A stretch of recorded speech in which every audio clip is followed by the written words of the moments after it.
oleh Allah keterbatasan fisik, berjalan tidak bisa, berbicara gagap dan sulit.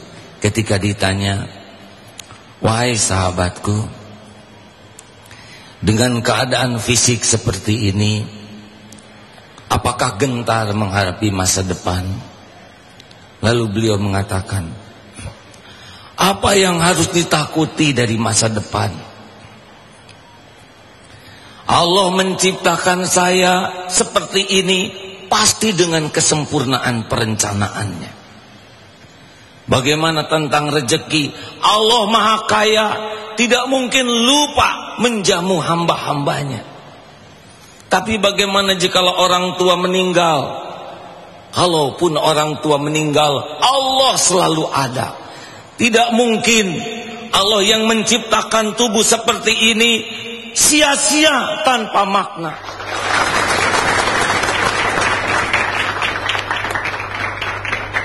Assalamualaikum Bapak, Ibu, Kakak, Teteh, AA. Terima kasih sudah hadir di 1 jam lebih dekat. Tadi kalau misalnya sudah melihat, ini pasti sudah pada tahu kalau sekarang 1 jam lebih dekatnya bersama siapa? Bersama Agim. AA mangga. Ya, Assalamualaikum AA. Gimana Damang? Alhamdulillah. Saya jadi berasa asa di Bandung gitu AA. Gimana kegiatan AA sekarang apa aja?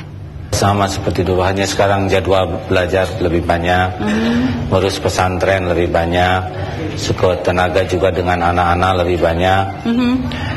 Dakwah ada juga tapi dibatasi, tidak seperti dulu yang hampir setiap waktu keluar dari rumah, dari pesantren. Sampai 1.200 agenda untuk ceramah ya dalam 1 bulan, 1 tahun itu Kalau undangan seperti itu. Tapi ya sekarang dievaluasi, karena yang paling penting dalam dakwah itu sebetulnya bukan memperbaiki orang lain. Yang paling penting dalam dakwah itu, apakah dakwah itu bisa membuat kita memperbaiki diri atau tidak. Ini kalau kendala sekarang masih ya kurang lebih sama. Tapi kalau dulu kan lainnya muncul di televisi dan disaksikan oleh lebih banyak mata gitu. Kalau sekarang mungkin agak berbeda ya. Ya, saya bersyukur oleh Allah diberikan kesempatan untuk tidak banyak di luar atau ditampil di media. Karena sesudah dievaluasi, seringnya tampil, kurangnya waktu untuk menyendiri, kurangnya waktu untuk tafakur. Atau beginilah, seperti jam mencari jam hilang. Kalau dalam hiruk pikuk dan kesibukan, jam dalam tumpukan jerami susah ketemu. Tapi kalau dalam keheningan itu mudah sekali. Nah, menemukan diri ini agak sulit kalau kita sangat sibuk, tampil sana, tampil sini, ternyata lebih banyak artifisialnya, jadi lebih banyak dipaksakan untuk bicara, tapi isinya segitu-gitunya juga. Jadi memang sangat penting untuk punya waktu hening, diam, sampai bisa jujur melihat diri yang sebenarnya. Sebelumnya belum bisa melihat jujur diri. Belum. Ada ceritanya Ya, dulu nyangka tuh ujian tuh yang susah-susah. Ternyata sesudah ditafakuri justru ujian terbesar itu adalah ketika kita dipuji, dihormati, dikagumi orang, dielu-elukan. Itu ujian yang lebih berat daripada dihina, dicaci, dijauhi. Karena kalau kita sudah dipuji lalu kita lebih menikmati pujian, kita jadi lupa jujur melihat diri kita.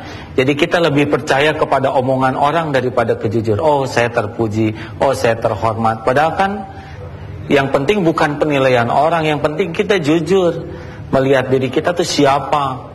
Jangan sampai kita jelek karena dianggap bagus, kita jadi ngaku-ngaku bagus. Kan menipu diri sendiri. Kalau kita sudah tidak jujur kepada diri sendiri, terus apa yang bisa kita perbaiki? Boro-boro memperbaiki orang lain, memperbaiki diri aja nggak bisa dan nggak jujur. Merasa lebih bahagia sekarang atau dulu pada saat sedang populer? Bahagia sekarang. Saya bahkan bersyukur diberikan badai besar gitu ya. Ini insya Allah saya yakin Allah mendengarkan perkataan ini. Malaikat juga mencatat. Dan saya baru tahu yang namanya bahagia itu seperti ini. Sebelumnya belum. Sebelumnya dikesankan bahagia, yang acting bahagia, yang aslinya nggak bahagia. Ini Ibu dan Bapak di sini udah tahu nama aslinya AA belum ya? Udah ya?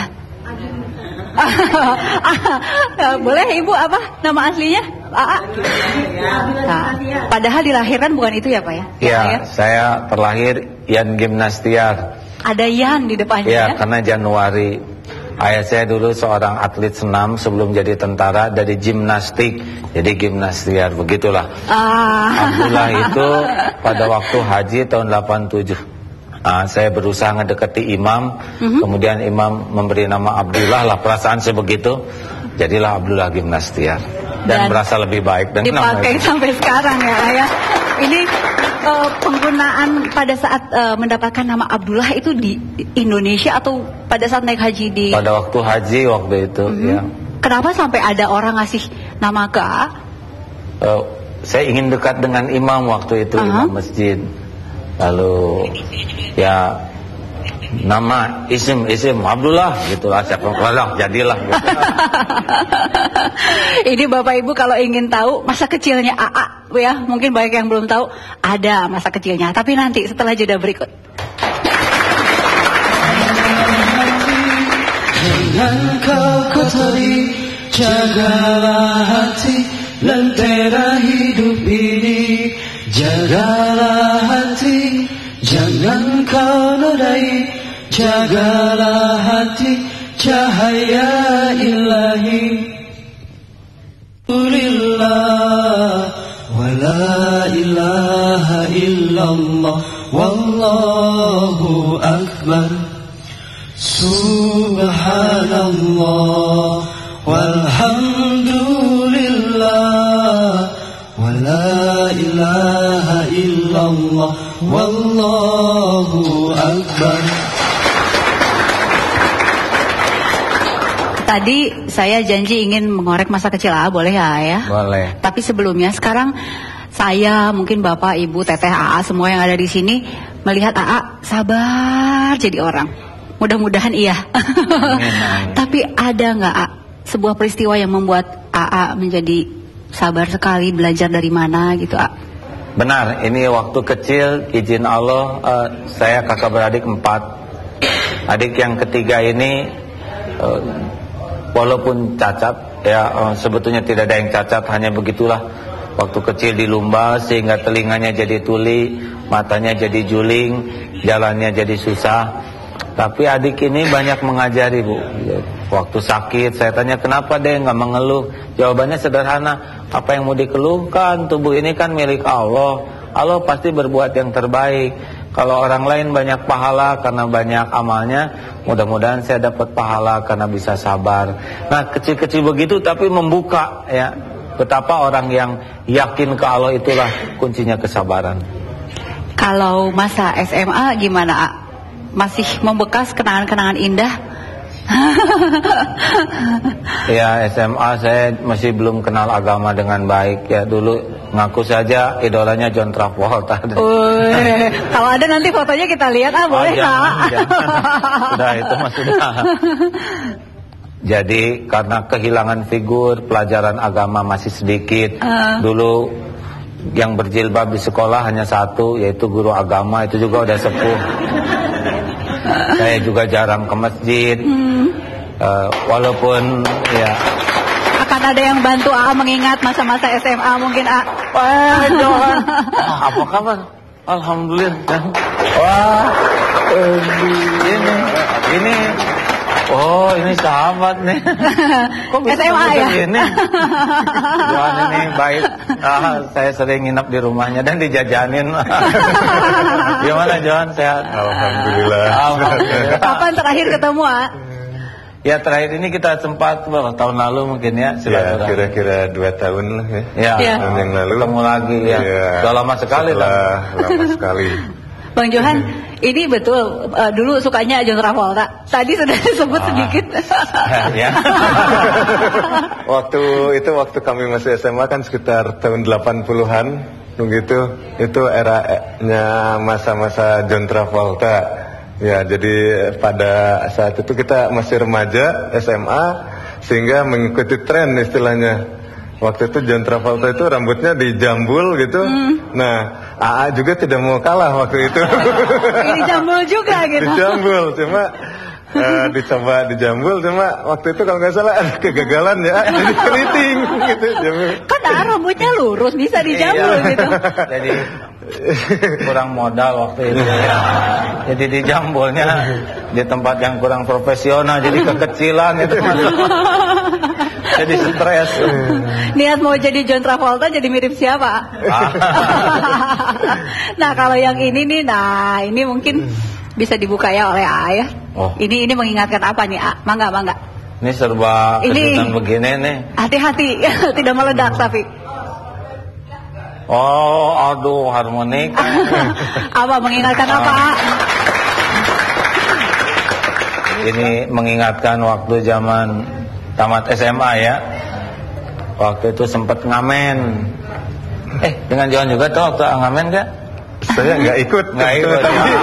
Waktu itu mampir dulu di rumah. Oh iya, sebelum ngamen mampir dulu. Sendiri atau ramean? Sendiri. Kalau rame nanti habis atau dibagi-bagi. Enggak, memang waktu itu sambil kuliah tuh nggak tahu gimana, ada naluri selalu ingin tantangan dan sambil ngamen, sambil menghasilkan. Tapi ya karena tidak didasari karena iman gitu, kadang-kadang sepertinya rendah hati, tapi padahal ujub dari kerendahan hati ya. Jadi pahami tidak? Belum. Oh, orang ini rendah hati nih mau ngamen, padahal saat yang sama nih saya beda dari yang lain gitulah. Oh. Jadi kadang-kadang ada rendah hati yang tidak asli. Nah, kalau yang ini mangga. Wah, ini gimana jadi reuni di sini? Aduh, gimana? Wah, ini banyak rahasia saya yang bisa terbongkar. Aduh, saya akan menggunakan yang baik saja.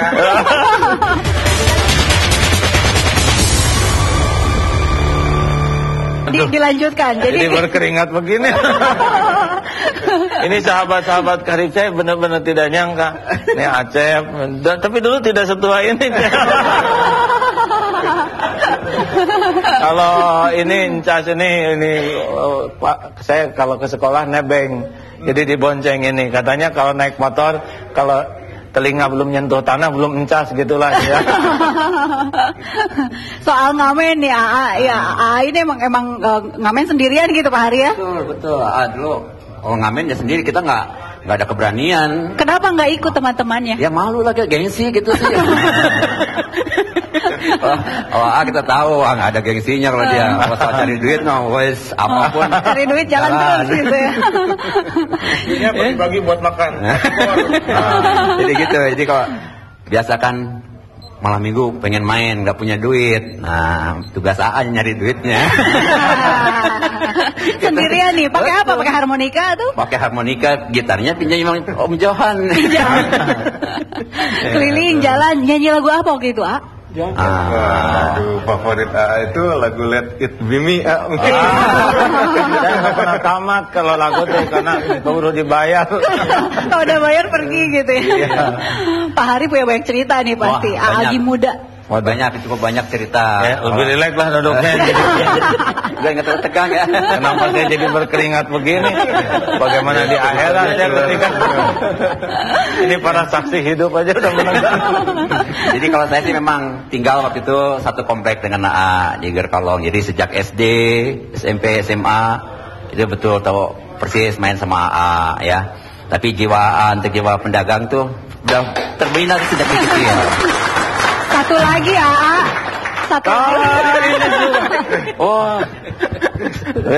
Ini sahabat yang luar biasa. Ini yang hadir ini luar biasa semua. Sini mas. Mangga. Ini Pak Wibisono Wike nih, yang paling pintar di antara kami ini. Alhamdulillah. Silakan Pak Hari dilanjutkan. Ya jadi sejak kecil untuk usahanya itu sudah ada. Saya ingat zaman bulan puasa dulu namanya petasan itu masih diperbolehkan jual petasan, jual kembang api itu masih SD, masih ingat saya tuh. Aduh. SMA ingat juga saya diajak bisnis suruh jual kalender. Nah ini juga tuh yang suruh saya. Bahkan sampai kuliah masih juga jualan. Namanya jualan film. Dulu masih pakai film, sekarang enggak. Film ini foto. Oh iya, yang potret. Yang paling lucu lagi ingat waktu kita jalan-jalan ke Banjar. Ke rumah neneknya Agim nih. Jalan-jalan pakai apa, Pak? Pakai motor, Mbak. Ya, pakai motor. Dulu mah kurang modal, mobil, motor aja. Hanya kalau kita kan motor, kalau kita dapat motor dari orang tua. Pemberian dari orang tua, minta ke orang tua. Tapi kalau A lain, dia hasil usaha dari sendiri. Itu bedanya sama kita. Tapi ternyata hasil usaha sendiri, beli yang second, ternyata ada musibah dia. Pulang dari Banjar, kita sih aman. Dia punya pelek, peleknya hancur jadi angka 8. Ini jadi sobatan terus dari SMA sampai sekarang ya? Iya, alhamdulillah. Udah lama nggak ketemu, tapi sekarang kita ngumpul lagi. Terutama ini yang berempat nih ya. Ada usaha, ada apa cerita dari Pak Wike mungkin? Belum udah merah ya. Kumaha Bapak? Ya ada beberapa lah. Jadi ini memang dari SMA itu luar biasa sekali. Jadi beliau tuh selalu menjadi pusat perhatian. Jadi setiap kita ngumpul, beliau tuh pasti dikerubungi teman-teman karena beliau tuh emang lucu, suka ngebodor ya, terus main gitar juga pinter. Ya emang beliau ini punya talenta yang luar biasa ya, dari sisi kemampuan berkomunikasi, kemudian seninya itu emang sudah terlihat dari zaman kita SMA. Terus kalau dia pidato pun luar biasa, bisa bikin orang betah untuk mendengarkannya. Nah terus ada satu yang paling berkesan waktu pas pelajaran agama waktu itu. Ada guru kita almarhumah Ibu Sawaya namanya. Beliau menjelaskan tentang mulianya seorang ibu. Jadi disampaikan oleh beliau bahwa surga itu di bawah telapak kaki ibu. Jadi seorang anak itu harus berbakti, oleh guru itu. Oleh gurunya. Terus ini emang orangnya luar biasa. Beliau terus tiba-tiba ngacung. Saya mau tanya Bu, ini ada apa? Nah, waktu dipanggil gimana ada apa Gim? Kalau ibunya kakinya buntung gimana tuh Bu? Berarti anaknya nggak bisa masuk surga. Wah, marah tuh bu gurunya. Wah, Kim, nanti kamu udah besar kan jadi ustadz katanya. Oh gitu ya. Jadi ustadz. Itu kutub dari ibu guru agama. Hebatnya guru agama bikin. Memang saya rada nakal dulu Bu. Dikit lah nakalnya ya. Dikit. Ampun lah. Pak Acep. Ya. Udah nyangka belum waktu sekarang gitu, dulu kan gaul bareng gitu ya. Sekarang menjadi ustadz, Bapak nyangka nggak dulu? Justru saya nggak nyangka, yang menjadi cita-cita ustadz itu saya. Saya ingin jadi ustadz sehingga jangkauan saya lebih panjang. Nah, kenapa nggak nyangka Bapak? Setelah saya kuliah itu saya sekolah lagi di Jerman 6 tahun. Di Jerman ya, paling jauh. Saya meninggalkan Jerman setelah pulang lagi ke Bogor. Lihat TV Bandung waktu itu belum begitu beken ya. Pas dilihat di TV ada ceramah, wah bagus juga ceramahnya. Waktu itu udah lama berpisah. Bersama udah 10 tahun. Dulu saya yang pakai sorban, bukan AA. Makanya begitu pakai sorban, ini kayak teman saya dulu nih, gini. Tapi nggak mungkin jadi ustadz dan nggak mungkin. Kenapa nggak mungkin? Ya mungkin ya karena saya yang cita-cita jadi ustadz. Dia nggak pernah bercita-cita jadi ustadz. Pas diperhatikan, ternyata suaranya nggak berubah Bu. Itu suaranya Agim. Ini suara Agim nih kayaknya. Tapi saya nggak percaya. Begitu selesai acara ada tulisan gimnastiar katanya. Wah bener berarti Agim. Jadi saya nggak jadi ustadz. Saya tinggalin korbannya biar terusin. Masih banyak cerita yang lain. Bela dirinya nanti aja. Kami kembali sesaat lagi. Rabbal baraya astaghfirullah minal khotoya astaghfirullah Rabbal baraya astaghfirullah minal khotoya. Tinggi tapi rahmatmu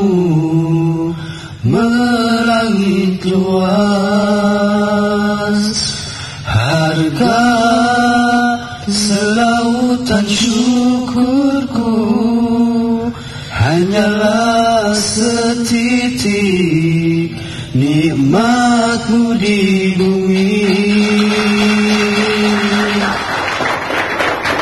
Tadi sudah ada cerita dari teman-teman dekat ya, AA.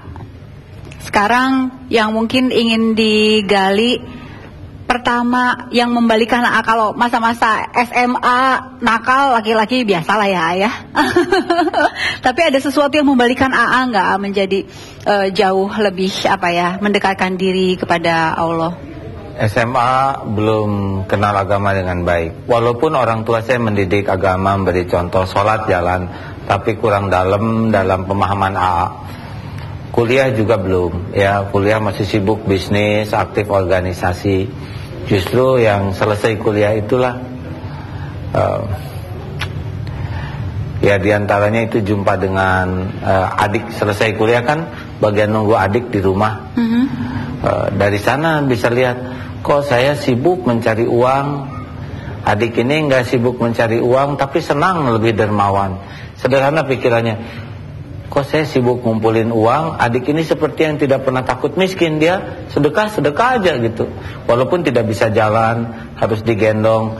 Kemudian saya malas ke masjid, adik ini dalam keadaan sakit juga minta dipangku ke masjid. Malam hari kita lebih nyukai tidur, ya saya lebih suka tidur. Adik ini walaupun susah payah bangun untuk tahajud. Lalu pernah ada satu kata yang sangat penting. Waktu itu memang sedang diuji oleh prestasi ya, di kampus jadi ketua senat, komandan dan begitulah ya. Kalau secara duniawi untuk ukuran mahasiswa waktu itu bagus. Ketua senat, komandan resimen mahasiswa ya. Kemudian tadi pramuka ya pada saat gitulah. Dan punya usaha waktu udah punya mobil sendiri. Ada wisuda di mana dikejar gitu ya. Kejar ya, walaupun ya pokoknya apa yang berpeluang jadi rezeki kejar, tidak ada gengsi waktu itu. Tapi seperti itulah, nggak tenang, nggak mantap gitu. Tapi lihat adik ini tenang, mantap, dan kata-katanya sedikit tapi nendang gitu. Seperti kenapa nggak mengeluh, untuk apa mengeluh? Atau waktu itu kan kuliah di ekonomi Unpad adik nih, kita gendong, udah kurang bisa mendengar. Dek, kenapa harus kuliah terus? Kan kuliah ibadah. Saya belum tentu panjang umur, tapi sepanjang saya masih bisa ikhtiar, ini adalah amal saya. Ini kata-kata sedikit tapi ini dalam. Dan memang adik meninggal sebelum diwisuda gitu. Nah, melihat seperti ini, jadi guru pertama tuh seorang yang lebih muda, yang badannya sepertinya tidak sempurna. Tapi ini membuktikan bahwa kekuatan itu tidak datang dari topeng, tapi dari keyakinan kepada Allah. Nah, ini sangat membantu merevisi yang namanya kesuksesan.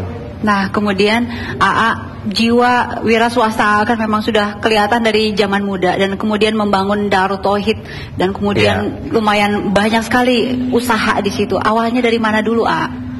Ya, semua dari usaha kecil-kecilan. Dulu saya mulai dakwah tuh tahun 86 ya. Memang kurang bonafit, jualannya jualan pakaian dalam waktu itu.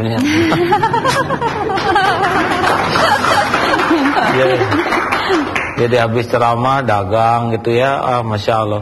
Dari sana bisa bikin warung kecil, lalu nyablon, dari nyablon jadi percetakan, dari biasa jual pakaian jadi konveksi. Jadilah 19 jenis usaha waktu itu. AA bergerak sendiri di Darut Tauhid atau bersama teman-teman? Asalnya sendiri, terus ada teman. Ya waktu itu masih sangat muda, 24 tahun. Hanya modal semangat aja. Pemahaman agama belum banyak. Ini bersama-sama juga membangun Darut Tauhid. Wah, ini juga tahu rahasia, Mas. Apakah? Waalaikumsalam. Waduh, ini Masya Allah, Mas. Berapa tahun jadi ini paling lama? Silakan. Pak Gatot ini khusus dari Medan datang ke sini. Jam 11 tadi datang dari Medan. Oh, ini babak ini, kalau ini babak ini babak tobat yang tahu. Mas, alhamdulillah. Udah berapa lama nggak ketemu kalau sama Kang Gatot? 87. Waduh, udah lama sekali. Iya, jadi pertama kali saya belajar tobat, beliau ada di masjid nih, lebih duluan di masjid. Gimana? Ingin tahu banyak cerita Kang Gatot. Jadi Akang ini. Ya. Ingin tahu banyak cerita pada saat awal-awal membangun Darut Tauhid ini, dari mana dulu mulainya bisa jadi seperti sekarang. Kang Gatot tahu persis. Jadi begini, barangkali ingin saya sampaikan, saya lebih Islami duluan daripada beliau. Ya. Betul, itu betul.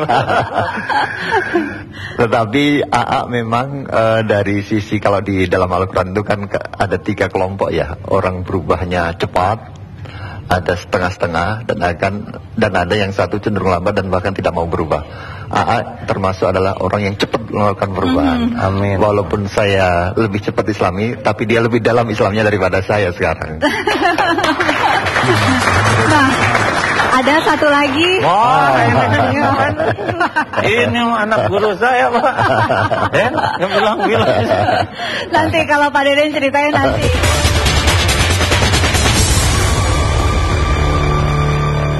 Ke Pak Deden, pada saat Pak Deden pertemuan pertama dengan AA di mana? Ya, bertemunya di Masjid At-Taqwa KPAD Gerkalong. Sama di At-Taqwa ya, juga. Betul. Ketemunya gimana? Langsung kenal, langsung gimana Pak Deden? Pada saat itu kami sering, artinya sholat berjamaahnya untuk sholat wajib itu di Masjid KPAD At-Taqwa. Nah, kemudian suka melihat nih, siapa nih yang kalau sholat itu di saf pertama terus gitu ya. Kadang-kadang sudah sholat menangis gitu ya. Ini kenapa gitu ya. Akhirnya suatu saat saya ikutin gitu, mau kemana keluarnya. Tahunya masuk ke mihrab, ke ruangan ada sound system ya gitu. Ruangan sound system udah saya. Dan akhirnya ya setelah itu ngobrol gitu ya. Merasakan sesuatu yang kami ini merasa nikmat gitu ya dalam ibadah. Kemudian ingat terus kepada Allah gitu. Wah, ini luar biasa nih Kalau begitu kita harus cari guru barangkali ya. Kemudian saya ajak kepada kakek saya di Garut. Pak Deden yang mengajak ya? Ya, Haji Junaidi ya, untuk menanyakan apa sih sebenarnya yang terjadi kepada AA.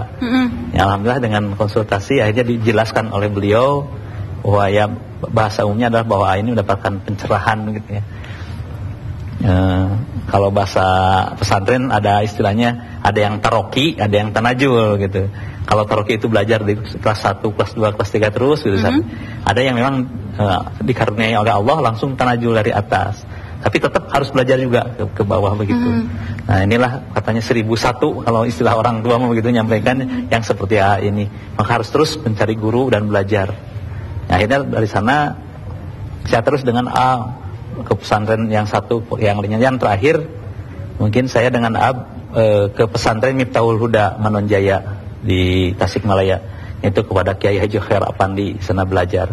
Memang ada suatu kisah yang menarik. Pada saat itu saya janjian dengan mau berangkat ke sana. Dari Bandung, saya di Garut kata di orang tua saya. Nyamper berangkat, akhirnya berangkat bersama. Sampai di terminal Tasikmalaya, sholat duhur berjamaah.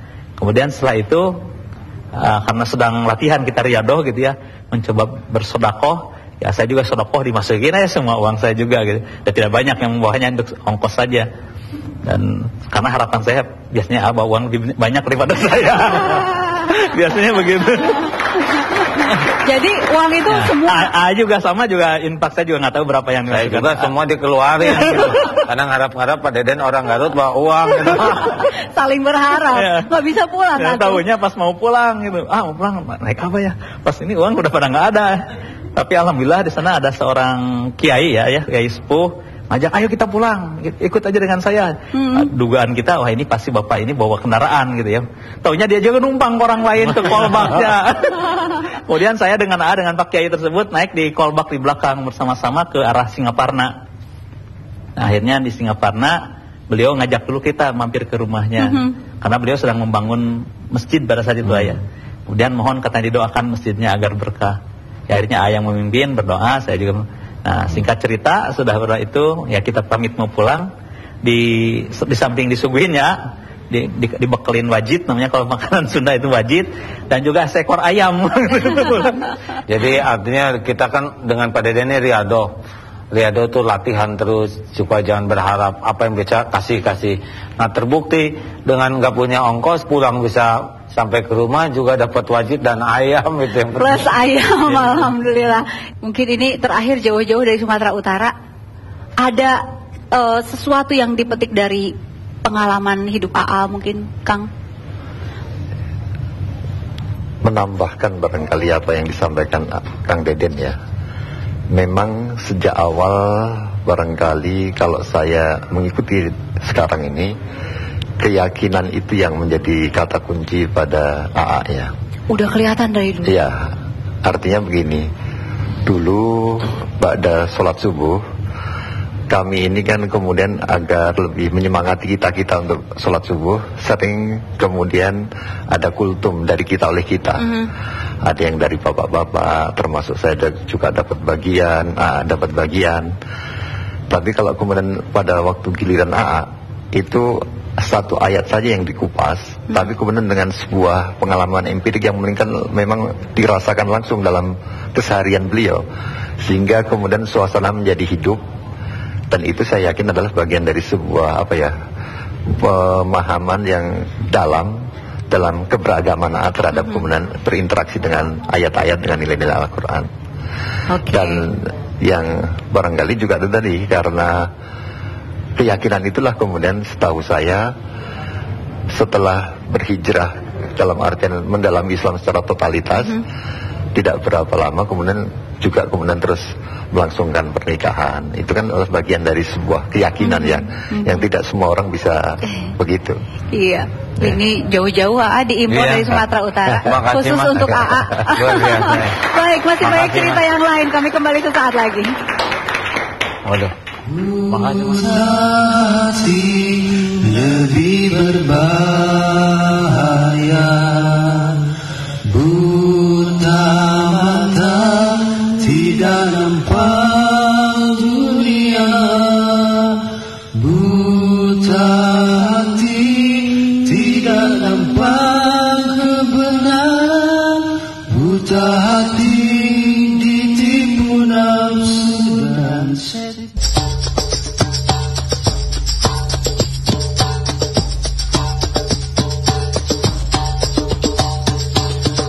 Sering kita merasa takwa, tanpa sadar terjebak rasa, dengan sengaja mencuri-curi, diam-diam ingkar hati. Pada Allah mengaku cinta, walau pada kenyataannya, pada harta, pada dunia, tunduk seraya menghamba.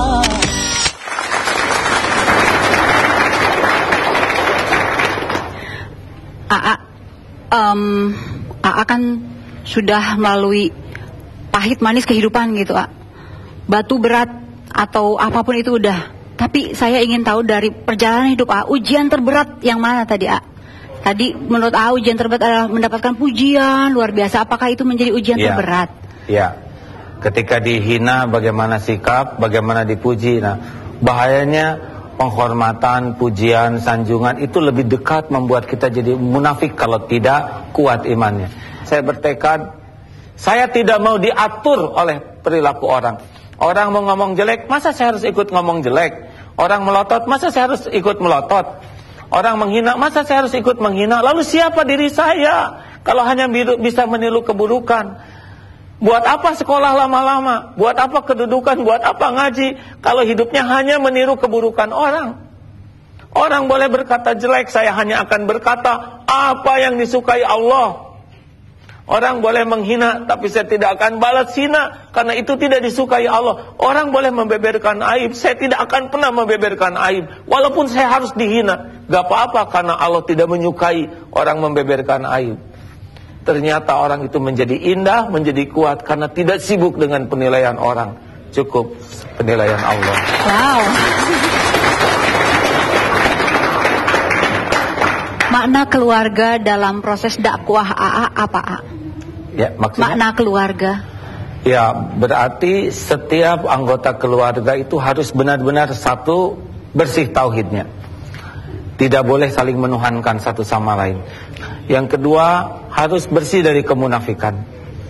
Keluarga tidak boleh pakai topeng. Jadi kalau mau baik, baik asli. Kalau mengatakan tidak, tidak. Kalau iya, iya. Jadi jangan sampai mulut iya, hati tidak. Itu juga tidak akan sehat, tidak akan nyaman. AA, sekarang saya ingin, kan ada 7 ya putra putri? 11 sekarang mah. Iya. Nah, ini yang pertama. Wah, ini waktu ini. Alhamdulillah. Cucu ini Tadi ada yang nyelentuk aki-aki katanya A. Ya nggak apa-apa, alhamdulillah ciptaan Allah. Aki nih kan. Cucu pertama ya. Alhamdulillah. Gimana rasanya A punya cucu? Alhamdulillah sekarang lebih hati-hati. Kalau dulu banyak ujubnya, banyak riaknya, punya anak ingin diekspos supaya, kalau sekarang ini amanah. Harus pakai hati. Ini anak begini diam-diam bisa merasakan satu bahasa hati. Kalau dulu nyium anak buat acting karena ada yang motret, ada kamera. Mudah-mudahan sekarang asli. Pak? Hey, Teteh. Saya ingin tanya sama Teteh, boleh ya? Boleh. Teh, gimana rasanya punya bapak Agim yang terkenal misalnya? Ada senengnya, ada kayak semacam beban, tapi ya sebenarnya kalau dipikir-pikir ya ada udah takdir, udah nasib gitu. Ada senengnya kadang dipermudah segalanya. Misalnya di sekolah gitu. Misalnya di sekolah gimana? Agak-agak diistimewain gitu sama guru, walaupun gak enak sih sama teman-teman, tapi kan lumayan. Istimewakan gimana misalnya? Istimewanya misalnya apa ya? Kalau ada tugas terus tiba-tiba kata guru, kamu udah ngerjain? Baru sedikit Bu. Ya udah nggak apa-apa, besok aja. Kumaya. Tapi nggak disengaja. Kalau bebannya bukan beban sih sebenarnya, berat juga ya. Maksudnya kan kalau orang anak Agim solehah banget dong, ya Allah amin. Tapi ya kan gimana, kita juga berproses gitu. Terus kalau kita ngerasa solehah atau nggak solehah itu mah kayak gitu kan. Jadi kalau Geida misalnya agak sedikit misalnya main sama temen kemana, loh kok anak Agim main kesini sih? Kan pada pengen juga gitu kan. Tapi ya alhamdulillah. Ini yang berhasil dihadirkan hanya satu AA, nggak bisa semuanya. Tapi suara anak-anak gimana? Ya adik-adik gitu, gimana? Sebenarnya ada bedanya sih, dulu bapak agak galak sih. Satu lagi mungkin terakhir Geida, dari pengalaman Geida sudah berumah tangga, ada pengalaman yang Geida ambil dari rumah tangga? Kalau pesan bapak sih, kalau yang Geida lihat ya, maksudnya kalau pesan bapak, sakinah mang nggak datang dari pasangan kita, maksudnya sakinah tuh ada di hati kita sendiri, dan itu tuh karena Allah gitu yang ngasih, bukan dari suami kita, bukan dari anak kita. Jadi jangan terlalu nyimpen di hati banget gitu, kata bapak gitu. Dari AA, ini terakhir AA mungkin ada yang ingin disampaikan? Dari perjalanan hidup AA dari dulu sampai sekarang, ada yang ingin disampaikan? Ya, bangunan itu tergantung fondasinya. Kalau fondasinya kokoh, kuat, maka apapun yang ada di atasnya tak akan dipikul. Tapi kalau fondasinya rapuh, diberi yang bagus di atas pun roboh. Fondasi itu adalah mengenal Allah. Kalau orang kenal kepada Allah, dia akan kuat menghadapi hidup ini. Saya ingin mengucapkan terima kasih untuk AA, untuk keluarga, untuk sahabat-sahabatnya semua, Bapak, Ibu, AA, Teteh yang hadir di sini juga terima kasih. Sampai di sini 1 jam lebih dekat bersama Agim. Kita jumpa lagi pekan depan dengan tokoh-tokoh yang lain. Terima kasih, sampai jumpa. Assalamualaikum. Jangan kau kotori, jagalah hati, lentera hidup ini. Jagalah hati, jangan kau nodai, jagalah hati, cahaya ilahi. Bila hati yang bersih, pikiran pun akan jernih. Semangat hidupkan gigi. Prestasi mudah diraih, tapi bila hati keruh, batin selalu gemuruh, seakan dikejar musuh.